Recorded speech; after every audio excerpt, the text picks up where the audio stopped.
Hello, everybody. Scott Golden here with the Wrestling Challenge Review Series for August 4th, 1991. Basic stuff here. Obviously, moving towards SummerSlam 1991, which is one of the last good SummerSlams. Really good. I would say 88 through 92 are the heyday of the SummerSlam concept, and once you get past that, it's hit and miss. There's good stuff on it, but not complete top to bottom good shows, I don't imagine. Anyway, so probably about 4 weeks away from SummerSlam here, continuing to be pretty major to all that is that run, and we go to the hosting of Gorilla Monsoon, Bobby Heenan, Jim Neidhart, all wearing Western cowboy hats, including special report segment showing Jake Roberts on the funeral parlor last week, Superstars, and then the first segment with Jake and the Ultimate Warrior, including an interview with the world champion Hulk Hogan and the Ultimate Warrior from this week's Superstars, also including a SummerSlam report hosted by Gene Okerlund featuring comments from Sergeant Slaughter, Colonel Mustafa, and General Adnan, the Nasty Boys, Jimmy Hart, and the Legion of Doom, Mr. Perfect, and Coach Bret Hart about their matches at the SummerSlam event. Sergeant Slaughter with Colonel Mustafa and General Adnan are heavy heels at the time. Ted DiBiase with Sherry Martel defeats Jason Anderson via submission, $1 Million Dream 138 during the bout. Virgil cuts an inset promo on his match with DiBiase at SummerSlam. Really basic match here, nothing necessarily terribly, overt or anything like that. DiBiase hits a couple of back elbows. DiBiase is out there with Sherry. Sherry stays with DiBiase through the end of 91, early 92, before going into the Shawn Michaels thing. The enhancement talent gets a couple of matches and moves around. Power Slam and the $1 Million Dream gets a victory for DiBiase. Before we go to the special report, where if you've already seen or heard the Superstars of Wrestling, I won't go through the Jake Roberts thing. It's the exact same thing there on Superstars. Basically, the Ultimate Warrior locked in a casket and told to fight for his life. Warrior comes out of the casket having gone close to death, or so we're supposed to believe.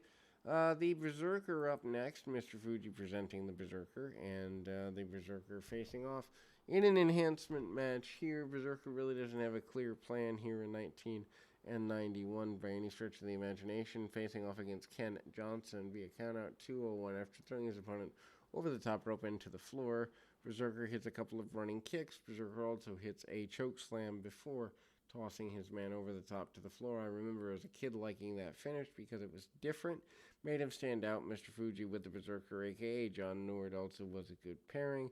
And he's doing kind of the Viking helmet thing, so he's a little bit different. Anyway, Bushwhackers up next with an enhancement match here. Bushwhackers facing off against their opponents, and Andre the Giant having difficulty getting around but still managing to come to the ring with the Bushwhackers. His main interest in them, of course, is the fact that they are facing the natural disasters, typhoon and earthquake at the SummerSlam. Jim Patterson and Mark Starr get defeated by the Bushwhackers, Mike Starr, 140 when Luke pinned Starr following the double gutbuster. During the bout, natural disasters and Jimmy Hart cut an insert promo on their match with the Bushwhackers at SummerSlam, basically saying that'll be the end of the Bushwhackers and they will get completely obliteratedly squashed. So, the Mountie with Jimmy Hart up next, pinning Randy Thatcher in 1 minute 11 seconds, two-handed chokeslam during the bout. Big Boss Man cuts an insert promo about the match with the Mountie at SummerSlam, and the Mountie will be going to jail, according to the Big Boss Man. Mountie hitting a couple of basic maneuvers there, and we will grab my phone, and I'll be back in 2 shakes of a lamb's tail in order to do that. Once again, the Bushwhackers are, in 1991, not particularly a tremendous team, but they do the purpose, and again, battering ram, and really basic maneuvers along the way, getting them to I guess you'd say, a very basic and simplistic manner here. Certainly the Summer 91, they're basically being used to put the natural disasters over, getting the the Disasters ready for a very basic run, and then they spend the event center plugging the upcoming SummerSlam run. The Mountie basically says he's going to take care of the Big Boss Man once and for all. Really basic stuff there, but also just really cool promo as the Mountie kind of talking about, wanting to get rid of the Big Boss Man and his Law and Order. Big Mountie hits the back elbow, hits the double choke slam, and a 1-2-3, and the Mountie gets going. There is a interview with Hulk Hogan and the Ultimate Warrior. Hogan and Warrior basically say they have to eradicate the cancer or the negativity that is the team of Slaughter, Adnan, and Mustafa. Sid Justice says he will not be a biased official. They're still teasing that Justice may in fact be able to be converted into one side or the other. Obviously that doesn't happen, but it is it's an interesting idea of a run here. Bob Bradley and the British Bulldog up next. Bulldog kind of doing the summer deal with Mr. Perfect, going back to the Warlord a little bit. Clothesline and a hanging suplex and the power slam.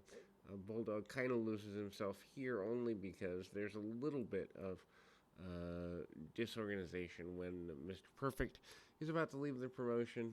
Greg Valentine promises to get rid of the IRS. IRS says that Valentine needs to be audited. And off we go into that basicness. The SummerSlam report is up next, kind of talking about Sergeant Slaughter, General Adnan, and Colonel Mustafa promising to eliminate the wonder that is Hogan and Warrior.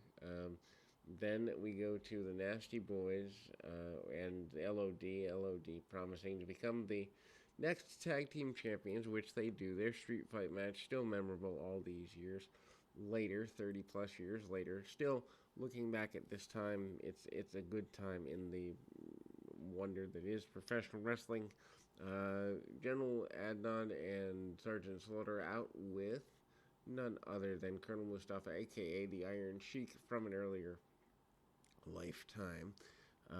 Sheik is taking on Jeff Sanders, gets a submission in 116 with the camel clutch.